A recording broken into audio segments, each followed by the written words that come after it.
Yes, usiku wa kuamkia leo zimepigwa mechi mbalimbali katika ligi mbalimbali duniani. Tukianzia kuangazia usiku wa UEFA Champions League, usiku wa maajabu. Kulikuwa na michezo miwili. Mchezo wa kwanza ukiwakutanisha Arsenal dhidi ya Real Madrid. Mechi ilimalizika kwa ushindi kwa klabu ya Arsenal, ushindi wa goli 3-0, 3-0. Declan Rice anaiandikia magoli mawili Arsenal kwa free kick. Dakika 58 akifunga free kick yake ya kwanza, dakika 70 akifunga free kick ya pili. Mikel Merino anaweka goli la 3 kwa Arsenal katika dakika 75 ya mchezo. Eduardo Camavinga anaokota red card katika mchezo huu katika dakika 90 kabisa mwishoni mwa mchezo, baada ya kupata yellow card ya pili kwa kile kinachodaiwa kutokusikiliza maamuzi ya mwamuzi na kubutua mpira baada ya kutolewa kwa free kick. Bayern Munich versus Inter Milan. Bayern Munich waliokaribisha Inter Milan katika UEFA Champions League, ambapo Inter Milan wanafanikiwa kuibuka na ushindi wa goli 2-1 ugenini kabisa. Tukirudi hapa Tanzania, ulichezwa mchezo mmoja katika ligi kuu ya Tanzania bara NBC Premier League. Pamba Jiji Football Club walimkaribisha Fountain Gate Football Club. Mechi ilimalizika kwa sare ya goli 1-1.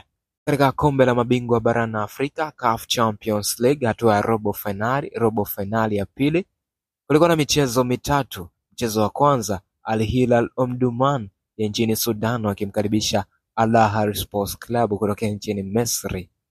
Al Ahly wanafanikiwa kushinda goli 1, aggregate ikisoma goli 2-0. Ahly 1-1 wanatangulia katika hatua ya nusu finali ya kombe la mabingwa barani Afrika. Esperance de Tunis versus Mamelodi Sundowns, mechi ilimalizika kwa sare ya bila kufungana. Matokeo haya yanawapa opportunity Mamelodi Sundowns kwenda katika hatua ya nusu finali baada ya kushinda kwenye aggregate 1-0. Kama unakumbuka mchezo wa mwisho ambao ulichezwa South Africa, Mamelodi Sundowns walifanikiwa kuibuka na ushindi wa goli 1-0 dhidi ya Esperance de Tunis. Kwa hiyo Esperance de Tunis wameaga mashindano ya CAF Champions League rasmi katika hatua ya robo finali. Mamelodi wanasonga katika hatua ya nusu finali ya CAF Champions League. AS FAR Rabat ya nchini Morocco walimkaribisha Pyramid Football Club, ambapo FAR Rabat walifanikiwa kuibuka na ushindi wa goli 2-0, ushindi ambao haukuwa na faida yoyote kwa FAR Rabat. Kama unakumbuka mchezo wa kwanza, Pyramid Football Club waliweza kushinda goli 4-1. Kwa hiyo aggregate ikawa nasoma 4-3.